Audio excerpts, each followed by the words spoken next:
Hi, these are the top 10 films of 1996. When I say top, I mean my personal favourite films. 1996 was a great year for cinema, so there's going to be loads of movies I left off, so please include your favourite films down below. And if you enjoy these videos, consider giving this a like and subscribing. Cheers.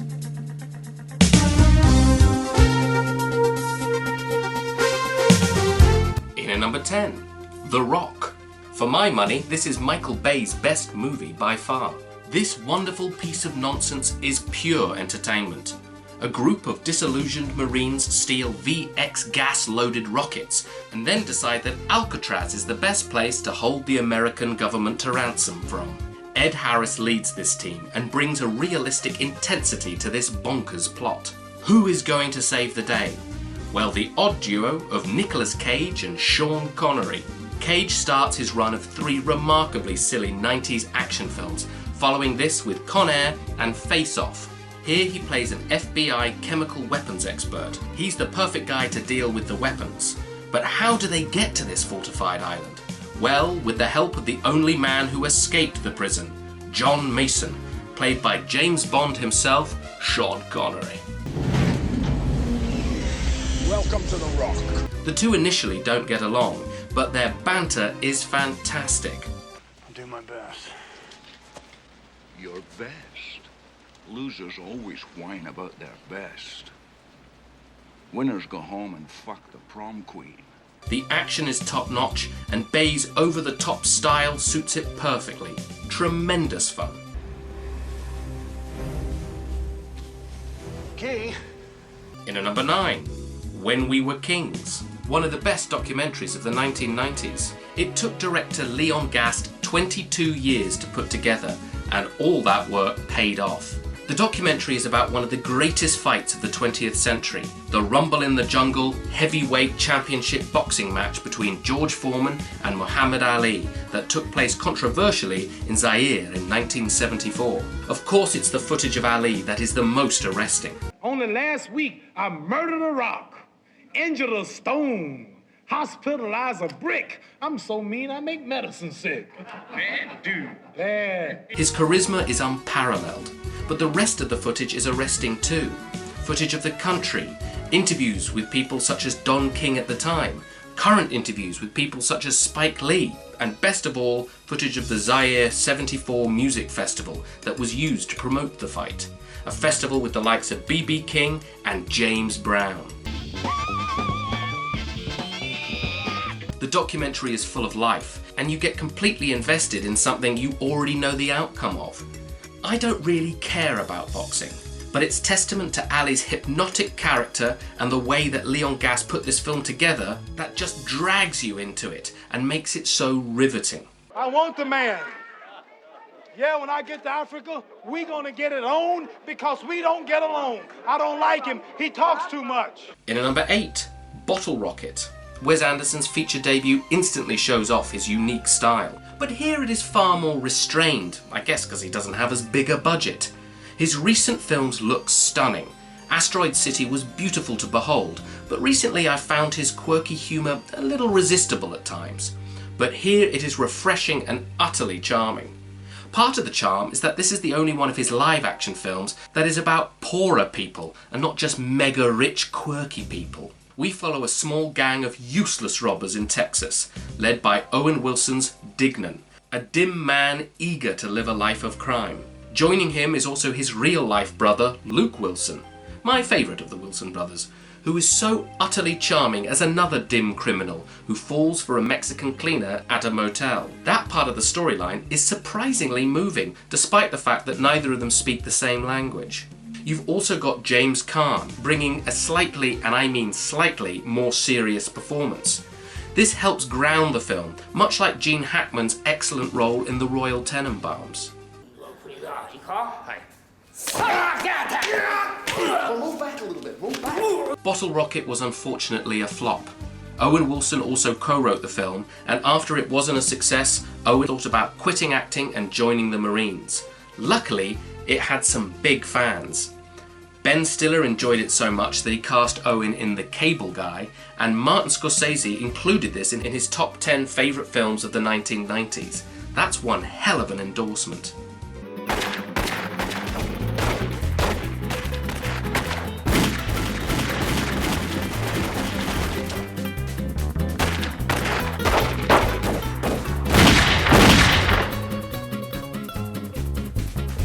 But Wes Anderson wasn't the only Anderson making his debut in 1996. In at number 7, Hard 8. Paul Thomas Anderson's feature debut instantly shows off his unique style. His focus on character over plot, his wonderful world building, and the details that bring his films to life. Here we have his first surrogate father-son relationship story, a well he would go back to in future films such as Boogie Nights and The Master. The marvellous John C. Reilly plays a man down and out of luck. Sitting outside a diner, he meets the remarkable Philip Baker Hall, who takes him under his wing and shows him how to get by in the gambling cities of Vegas and Reno. Reilly is great as a dim but likeable loser, and Baker Hall is mesmerising as the old survivor who may be looking after Reilly's character for more than one reason. Indeed, as this was about the characters, he wanted to call it Sydney, after Baker Hall's character, but the film studio wanted something a bit punchier, so went for Hard 8. The dialogue is realistic and funny, and the look into the small-time hustling of casinos is fascinating. Anderson is superb with actors, and here the lead two actors are joined by the excellent Samuel L. Jackson, the brilliant Philip Seymour Hoffman in his first collaboration with Anderson, and giving her best performance, Gwyneth Paltrow as a depressed cocktail waitress / prostitute. She plays the tired, world-weary character wonderfully. Like many of Anderson's films, it doesn't really have a proper ending, but the last image is memorable and tells us so much about our central character. It's Baker Hall's movie, and in it he may just give his best performance, which is saying something. He had one hell of a career, and Anderson was off to a great start. You know those big monster books of matches, like those big daddy ones with like 40 matches in them? Yeah? I had one of those in my pocket once, and they just lit on fire, just exploded. Whoa! Like that, you know? Scared the shit out of me. I had a 3rd-degree burn on my leg. It was this close to my dick. In at number 6, The People vs. Larry Flint. Milos Forman, in his 4th decade as a director, continues to make astonishing movies. This is based on the remarkable true story of smut peddler Larry Flint's battle with law courts in regards to the rights of freedom of speech. Flint started Hustler magazine, and his battle with anti-pornography activists in Cincinnati was only his first of many, many battles. What's brilliant is they show just how unlikable Flint is as a character, but also how what he's fighting for is so important. Much like Amadeus, Forman is able to make a long biographical film move fast and be tremendously entertaining, filled with humorous little details and wonderful performances. Woody Harrelson is great in the lead, unreasonable, unstoppable, tacky, funny, and fearless.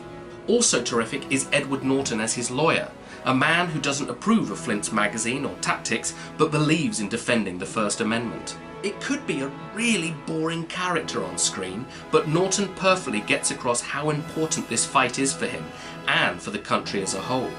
The same year, Norton was also wonderful as a man being judged in a courtroom trial, in Primal Fear. 1996 was a great year for this emerging talent. But nearly stealing the show is Courtney Love as Flint's train-wreck, drug-addicted wife. Love quit using heroin to play the part, but it's clear her history with the drug helped her form this character. The out-of-control nature and the vulnerability is performed so realistically, she gives a surprising 5-star performance as the doomed character. It's a hard story to pull off. How do you make us side with someone so clearly flawed? Well, Milos Forman was a master at showing the complexity of life and getting us to care for difficult people. Asshole of the month. I say Gerald Ford. I say Larry Flint. Yeah, I like that, bro. I mean, everybody thinks I'm an asshole. Yeah, it's true. Is that right?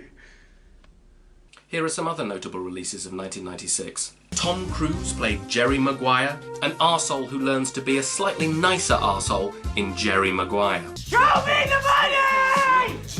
There were plenty of cups of tea and even more tears in Mike Leigh's kitchen sink drama, Secrets and Lies. I can't take it anymore! Professional pervert James Spader starred in David Cronenberg's Crash, a film about people who get turned on by car crashes. Spader sure knows how to pick 'em.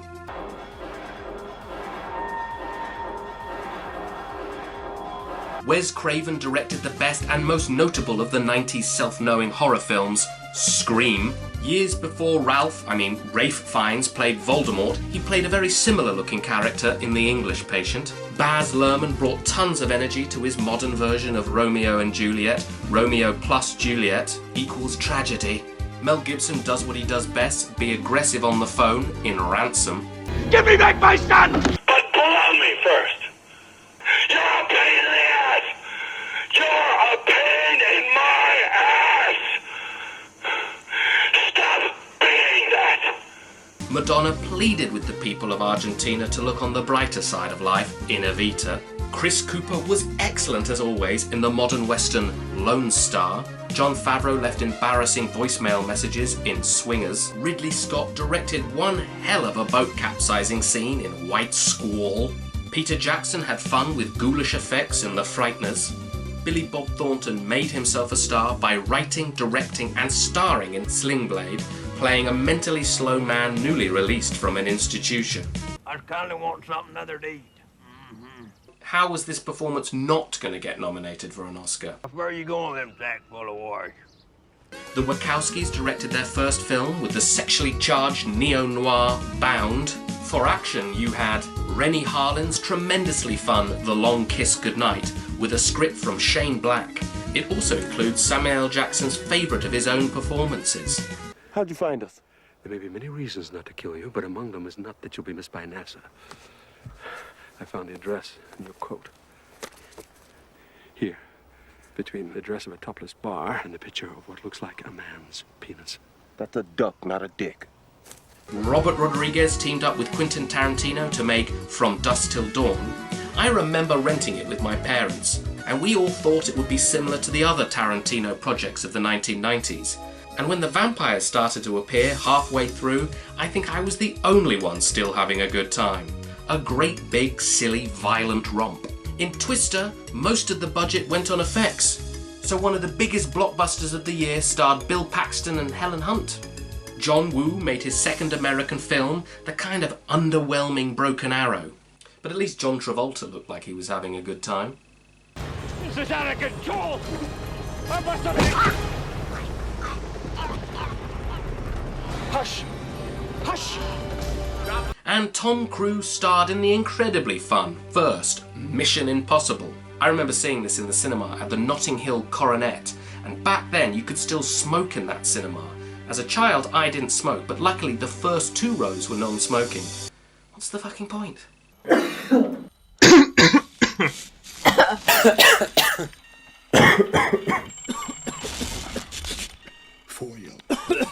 For comedies, you had the Farrellys' underrated bowling set comedy Kingpin.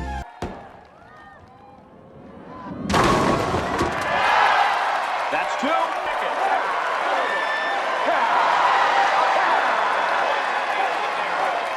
The American remake of La Cage aux Folles, Birdcage, starred the hilarious Robin Williams and Nathan Lane. John Wayne. Oh, God. Couldn't we start with someone easier? Come on, you're a big fan. He's got a very distinctive walk. Nice touch.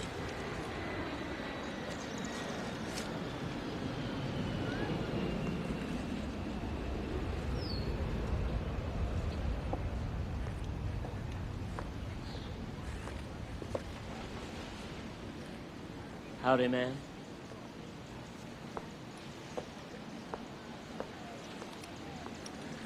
And if you love Boiling Point or The Bear, 1996 had the kitchen set comedy Big Night.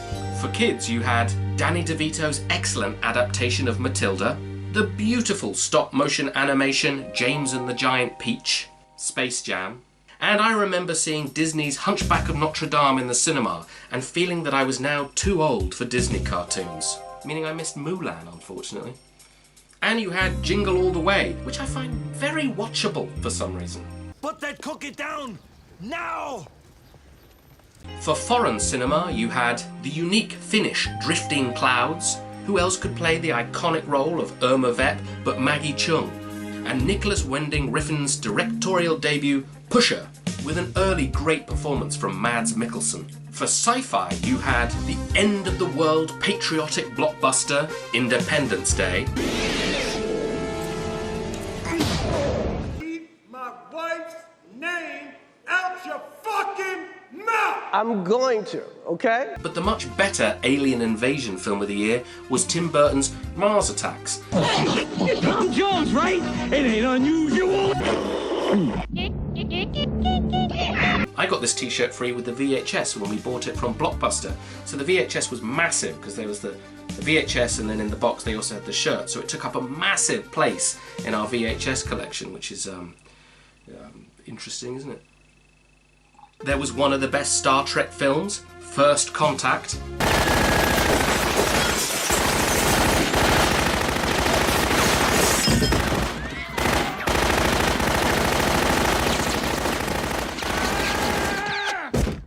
Not so good, however, was John Carpenter's Escape from LA. And speaking of bad films, Francis Ford Coppola made his very worst film, the poorly thought out Jack. And giving less than 2 shits, you had Marlon Brando in The Island of Dr. Moreau. Look at these people! Look at him! Right, back to my top 10. In at number 5, Shine. My favourite Australian film of the 1990s. Geoffrey Rush gives an Oscar-winning performance as the real-life pianist David Heffgott, who at the beginning of a promising career suffered a mental breakdown and spent years in institutions. We follow Heffgott at different stages of his life, and Noah Taylor is just as good as David before it all goes horribly wrong. The rest of the cast is also terrific. Armin Mueller-Stahl is outstanding as his domineering, obsessive father who set David off on a rocky start. John Gielgud is suitably theatrical as a teacher at the Royal Academy of Music in London. And it also features my grandmother Googie Withers' final film performance as an older woman who befriends the younger David. She is brilliantly tender and moving as a woman who nurtures his talents. It's funny, it's upsetting, and totally riveting. A film about the wonders of music, about obsessiveness, and about a mentally handicapped man let down by his father. Morning, Mrs. Perkins.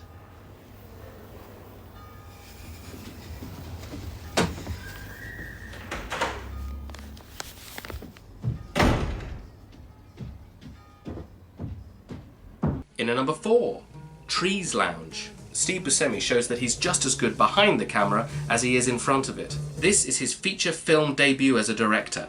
He also wrote the script, and much of it is based on his own life. He said that if he hadn't made it as an actor, he probably would have ended up a barfly. And this is a film about the lives of those who dwell in dark, dingy drinking establishments. The people who are letting time slip by them, and those that have already completely wasted their time on Earth. It was shot where Buscemi grew up, and indeed, as his character does, Buscemi also drove an ice cream truck in his youth. The supporting cast is fantastic.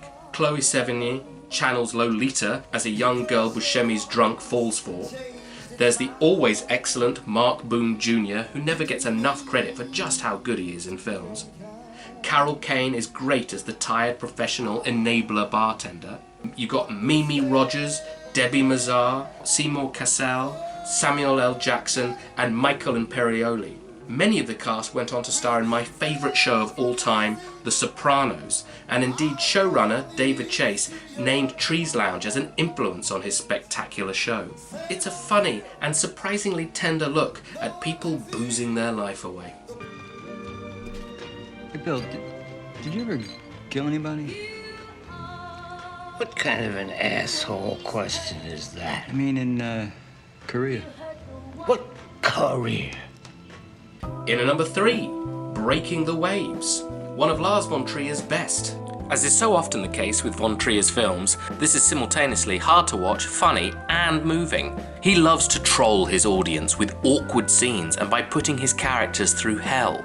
This film tells the unusual love story between a young religious Scottish girl struggling with her mental health and a Danish oil rig worker who suffers a tragic accident in the North Sea. Von Trier regular Stellan Skarsgård is his usual tremendous self, but this is really Emily Watson's film. She gives one of the great performances of the 1990s here. Remarkably, this is her first film role, and thank God Von Trier had the guts to hire her as the lead. She is truly captivating as a woman of faith and passion, but also one struggling with life in general. She is hypnotic as she talks to God in church, or as she tries to please her husband with his bizarre sexual requests. This was Von Trier's first film after the Dogma 95 movement that he and Thomas Vinterberg came up with, and so much of it was filmed with handheld Super 35mm cameras, giving the film a gritty, documentary-like feeling. But Von Trier ignores a lot of the rules he created for the movement, and I'm thankful for that. He built some sets, included some post-dub music, and even had a small amount of CGI for one scene. The film is divided into 7 chapters, with each chapter getting a gorgeous title frame created by the late artist Per Kirkby, with wonderful accompanying 70s pop music. As the film goes on, it gets harder and harder to watch, but due to Watson's performance, you can't take your eyes away from the screen. In at number 2, Fargo. The little guy, he was kind of funny looking. In what way? I don't know, just funny looking. Can you be any more specific? I couldn't really say. He wasn't circumcised. Was he funny looking apart from that? Yeah. Depending on my mood, this could easily be my favourite film of 1996, but today it's number 2. This Coen brother masterpiece may just be their best film of the 1990s, which is truly saying something. This black comedy crime film could only be made by the Coens. Their unique dialogue, their obsession with stories involving kidnapping, and it's a film filled to the brim with memorable characters. Set in 1987 in a snowy Minnesota, we follow a kidnapping plot gone awry. William H. Macy gives his very best performance as a desperate car salesman who orchestrates an incredibly messy plan to kidnap his own wife in order to get his rich father-in-law to pay the ransom. He hires 2 very different criminals to pull off the task. A motor mouth played superbly by Steve Buscemi, and a violent, quiet psychopath played by Peter Stormare. Oh, fuck it. I don't have to talk either, man. See how you like it.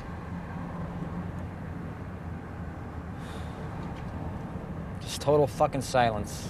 2 could play at that game, smart guy. We'll just see how you like it. Total silence. Brought in to investigate the crime is an optimistic, pregnant police detective played by Frances McDormand, giving an Oscar-winning performance. You see something down there, Chief? No, I just think I'm gonna barf. The main performances are all terrific, but the Coens fill the film with memorable characters played to perfection by great actors. You were such a super lady. And then I've been so lonely. It's okay, Mike. Behind the camera are equally talented people. The GOAT Roger Deakins films the snowy surroundings superbly, making the overwhelming amount of white absolutely stunning. Carter Burwell composes a moody, beautiful score, and of course the Coens' script and direction is spot on. Yeah, Wade, it's Jerry. Wade, it's Jerry. We gotta talk. It's something hard, geez. It's terrible.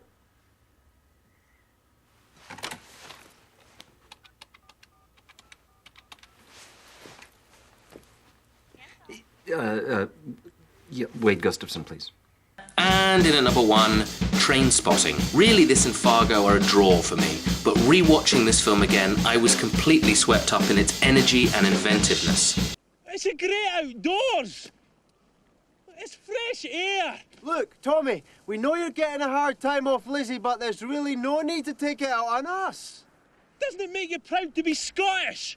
It's shite being Scottish! We're the lowest of the low! The scum of the fucking earth! The most wretched, miserable, servile, pathetic trash that was ever shot into civilization! Some people hate the English, I don't! They're just wankers! We, on the other hand, are colonised by wankers!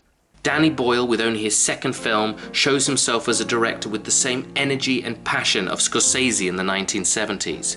And he even brings a unique visual flair, like Kubrick did with his film about kids gone astray, A Clockwork Orange. Boyle captures a time and place, uses endless inventive touches to tell his story and bring his world to life, and fills his film with pitch-perfect music. Based on Owen Welsh's novel, we follow a group of heroin addicts in Edinburgh, and for my money, this film captures drug addiction better than any other. Too many films just show the awful fallout of drugs, as central characters' lives spiral out of control. But here, much of the first half of the film is focused on the joys the characters get from their drug of choice. We need to see the ecstasy they get from their highs, so that we appreciate why they continue to take as things start to go wrong. And boy oh boy do things go wrong. The film becomes a true nightmare, as heroin takes its toll on their lives and health. Again, the highs and lows are all shown with truly inventive visual flourishes. It is truly told cinematically, with images that linger with you. The script is also fantastic, with voiceover and narration that actually adds to the rebellious tone of the picture. Ewan McGregor stars as Renton and manages to play an out-there character while all the while being an incredibly relatable everyman, with McGregor becoming a star in the process. The rest of the cast is excellent, with Ewan Bremner as the pathetic Spud, Johnny Lee Miller as the despicable sick boy, and as the unpredictable violent Begbie, Robert Carlyle.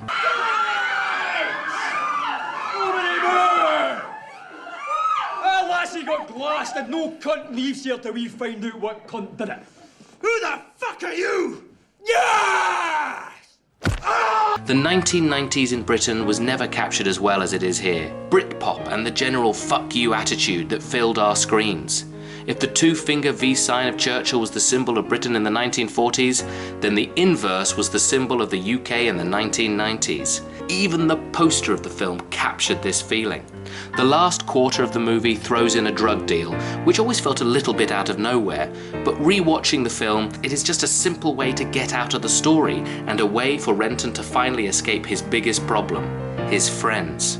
Trainspotting is the best British film of the 1990s, and today it is my favourite film of 1996. Right, so counting down my top 10. In at number 10, The Rock. In at number 9, When We Were Kings. In at number 8, Bottle Rocket. In at number 7, Hard 8. In at number 6, The People vs. Larry Flint. In at number 5, Shine. In at number 4, Trees Lounge. In at number 3, Breaking the Waves. In at number 2, Fargo. And in at number 1, Trainspotting. Well, those are my top 10 films of 1996. What have I left out? Loads, probably. So what are your favourite films of 1996?